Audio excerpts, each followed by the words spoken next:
last bushing. Support it from the back side. Using the same tool I removed the bushings with, only this time I put some washers so that it won't fit through from the back side, and then I'm using a smaller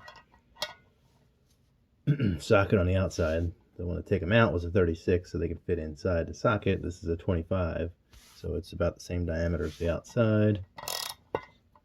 And I have a wrench on the back side with the wobble tip.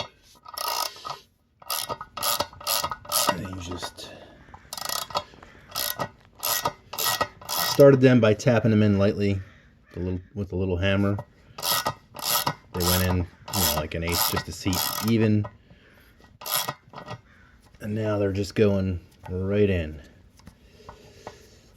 because we made sure they didn't powder coat the holes.